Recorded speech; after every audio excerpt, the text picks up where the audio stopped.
Hello dear students, welcome to IAS Viewpoint, the point of success.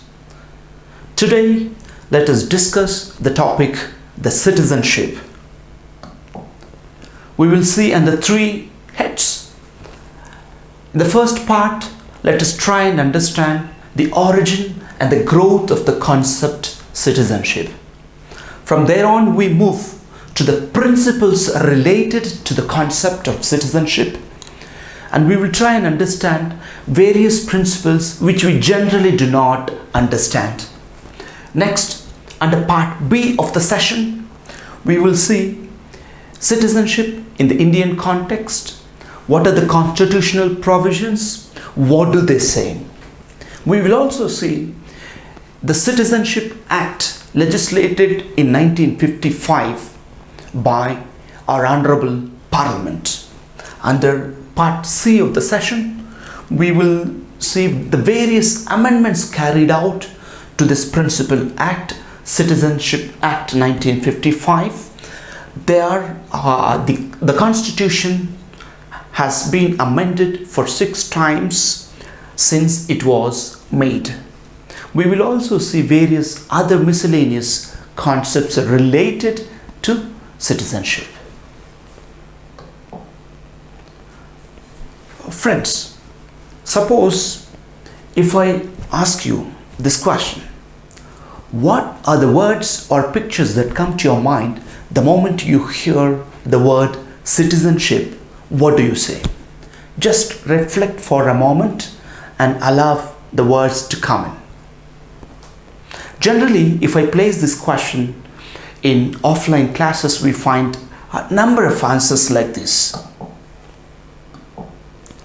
Parliament, referendum, equity, fair play, diversity, law, nationality, rule of law, democracy, freedom, justice, elections, rights, duties, various other vocabulary you get to know or you get to hear from the students. But these are the repeated answers which we get generally if we pose the question. At the end of the session, we may try and make some sense out of these words, whether they are really related to the idea of citizenship or not. Now, we will try and understand the principles related to this idea of citizenship. Jus Sanguinis. Jus Sanguinis is a Latin compound word. Jus means right, sanguinis means blood. Jus Sanguinis means right of blood. What does it mean? It simply states your nationality, your citizenship is dependent upon the nationality or ethnicity of your parents. If your parents belong to let's say next country, your citizenship is of X. Suppose your parents belong to Y country, you get the citizenship from country Y. It is outrightly dependent upon nationality or ethnicity of your parents, right? We have countries like Australia, Canada, China, Italy, Japan following these principles. This list is not exhaustive, but we find these countries following these principles. Jus Soli. Again, this is a Latin compound word. Jus means right, Soli means soil. Soil is something related to the earth. This principle is based on birth. Suppose a child is born on a particular soil. If that country follows the principle of Jus Soli, that child is given the citizenship of that country. Let's say X country X follows this principle, or Tanzania, a country called Tanzania follows this principle. The moment the child is born, it doesn't look at whether the child's parents are Pakistanis or Indians or Americans. outrightly the child is given the citizenship of that particular country. Alright, sometimes it is also referred to as birthright in places like Canada and the United States of America. Do you understand the difference? Jus Soli, the moment the child is born, is given the citizenship of that country where the child is born. It is dependent on the place of birth. Jus Sanguinis, it is dependent on the nationality or ethnicity of parents. That's the difference between Jus Sanguinis and Jus Soli. What is Lex Soli? It is also another Latin compound word. Lex means a law or rule or a kind of regulation. Generally, countries do not follow in its strict sense Jus Soli. They make some adjustments. They try to change some rules and regulations to the principle of Jus Soli, and according to their context, their convenience, they regulate, and that principle is known as Lex Soli. Understand? And as we have seen in earlier this one, there are two types: restricted Jus Soli, unrestricted Jus Soli. Restricted means it's nothing but some kind of Lex Soli, what we are going to see. Unrestricted, there are no rules and regulations correcting this principle. The moment the child is born, is given that citizenship of that place. There is an exception to that. General exception is for diplomat, sons or daughters of diplomats, or the people who work in consular offices.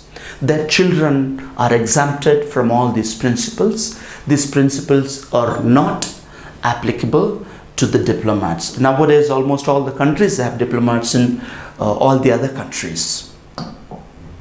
And this is an example you can just go through by yourself based on these principles of Jus Sanguinis and Jus Soli, how the nationality is determined. Please do understand that Jus Soli was part of English law and Jus Sanguinis was more to do with Roman law. Another term is naturalization. This is a process through which people acquire citizenship, generally who do not have the opportunity to acquire citizenship either through Jus Sanguinis or Jus Soli, go for this naturalization. Generally, rules vary from country to country. The people who apply for citizenship through this method should subscribe to an oath of allegiance or an oath expressing the faithfulness towards the country to which that person is applying for citizenship. And the minimum legal residency is prescribed.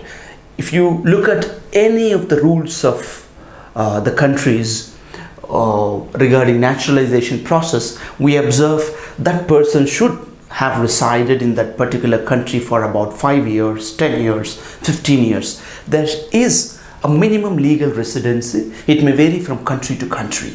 And the knowledge, understanding the culture of that particular place, locality, country is also one of the minimum requirements to acquire citizenship through naturalization process in any of the countries. Generally, we can divide this process across the globe into two. Automatically, the state grants citizenship to the people. Let's say, if a territory is acquired by that country, he passes a legislation or a regulation stating that all the people who resided in that particular country will be given the citizenship because we have acquired the territory. And another process of naturalization is apply for it. There are few officials identified to process that registration. They process it and then grant the citizenship. What is non-refoulement? Non-refoulement is a principle of not forcing refugees or asylum seekers to return to a country from where they are coming from. What does it mean? Suppose, let's say, if people like Rohingyas or any other refugees come to India, if we follow the principle of non-refoulement, we do not block them, we do not object their entry to our country, right? And India is non-signatory to 1951 United Nations Refugee Convention. In fact, if you look at the Indian context, a few months or last year or so, we have seen the judiciary, the Supreme Court, asking the government officials to submit their opinion with regard to refugees. And then government officials were holding on to this one, that we are non-signatory to 1951 UN Refugee Convention, hence we are not legally bound to invite the refugees in the context of Rohingya refugees. But internationally, in many of the platforms, we give so many lectures based on ethics. But when we come to practice, we hold on to the legal points. So, is it really ethical? We need to just reflect over it. Next. Who is a person of full age and capacity? As per the Constitution of India, a person who acquires 18 full years is considered a person of full age. And capacity, full capacity, is a person of normal intelligence and who can understand what is right and what is duty, and who is mentally firm, who is of sound mind. Now let's understand a few scholars and their opinions. T.H. Marshall, he wrote an essay on citizenship, which is titled as Citizenship and Social Class. He classifies the developmental process into three: civil, political, and social. Initially, it was developed into a civil concept and related to civil rights like free speech, free religion, property ownership, and equal access to the legal system. Then he moved on to say that it went to the political arena, and political rights followed by the right to vote and democracy. Then it entered the final or the third stage, something to do with society, social rights. Social rights came with positive freedom such as welfare rights, right? Aristotle and Plato, they debated over who is constituted as citizen and what are the rights, what a citizen should do and what a citizen should not do. In fact, they used to debate over the idea of citizenship. Earl Warren, an American politician, jurist, and 14th Chief Justice of the United States of America, he defines the citizenship as the right to have rights. This definition is widely used and widely accepted. Citizenship is the right to have rights, defined by Earl Warren. The moment you become a citizen, you get all the other rights. It is the powerful right. Jawaharlal Nehru doesn't require any introduction. He says citizenship consists in the service of the country. He defines citizenship as one of the responsibilities, and that responsibility is service to the nation. Robert A. Heinlein, in fact, he is not related to the polity, but his ideas are quite good. So I have just input this slide. Citizenship is an attitude, a state of mind, an emotional conviction.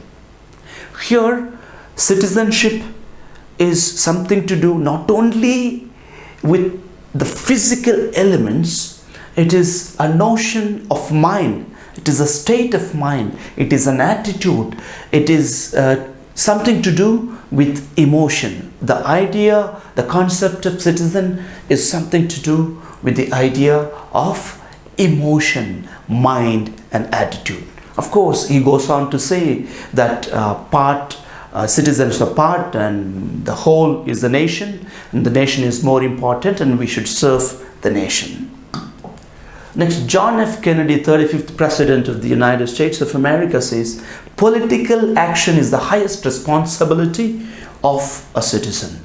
That means a citizen should be active politically, and political action is the one which gives him or which attributes that kind of citizenship. And civitas and city. When we come across the word citizen, it is always to do with city or civitas in ancient days. Cicero, a Roman scholar, defines civitas or city as a social body united by law. It is considered as a body, the state, the city-state is considered as a body united by law. And responsibilities are given, rights are given to the citizenship, and they are bound by law and also with an agreement. The agreement creates, the contract creates the state or the public entity, the res publica. History of citizenship. It describes relationship between the state and the citizen. Individual and the state, their relationship is the history of citizenship.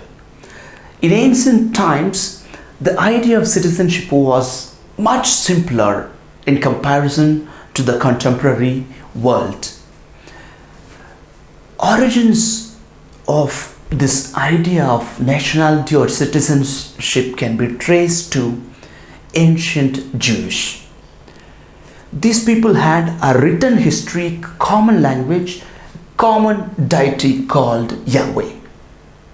Even when they were moved from their own place and they were moved in exile or taken as captives, taken as slaves and put in Egypt or Babylon, which are not their hometowns or home places, still they identified themselves as Jewish and they express some kind of nationality or national feeling. This is what is observed by some of the historians and stated that we can see some kind of traces of citizenship in Jewish history. Dear students, most of the historians agree on Greek city-states as beginning of the idea of citizenship. British historian Geoffrey Hoskin, he gives a reason as fear of slavery as a basis for the formation of city-states and the idea of citizenship. How is fear of slavery related to city-states? In ancient days, if the other city-state or other people wage war and win, they take these people as slaves. They take them along with the other property, these people as well, the people who were defeated, and make them work as slaves. They were afraid of this. They were afraid of being taken as slaves. Hence, they formed themselves into city-states and the notion of citizenship originated. That's the opinion of British historian Geoffrey Hoskin. There are also other historians who say that most of the people from Athens, Sparta, they were inclined to the idea of freedom. They naturally loved the idea of freedom, being free, being independent. Hence, in those places, these ideas arose. Then Plato envisioned a warrior class of citizenship similar to Spartan concept. We see Aristotle saying that man is a political animal, man is a social animal, man should be in the group, man should be a member of a political group, and all those ideas being expressed by ancient Greek scholars. Citizenship it was applied to property owners and not women, slaves and poor people. In those days in Greece, citizenship was basically given to property owners. Sometimes if you look at Sparta, all the warriors were given the property. In turn, all the property owners were given the citizenship. All these ideas are interlinked. If we look at a Roman history, we find they have given the importance to the law, and they basically promoted this idea of citizenship to distinguish the residents of the city called Rome. Who are the Romans? Who are the residents? Who are the slaves whom we have brought by winning wars? They distinguished. However, they were kind enough, or in fact when we compare themselves with Greece, they were more generous with slaves than the Greece. So in the Middle Ages, this idea revolved around commerce. It was mostly on commercial lines. Who was a citizen, who benefited, who has not benefited. So in the modern days, we find these concepts gaining importance: legal protection, rights, freedom, political participation, duties, etc. If you really like our lectures, please press the like icon, and if you have not liked, please do press the unlike button. And we are open to the constructive criticism. You may give us your feedback on iasviewpoint@gmail.com. Please do share the information to the most needy and share this video to the most needy. Thank you.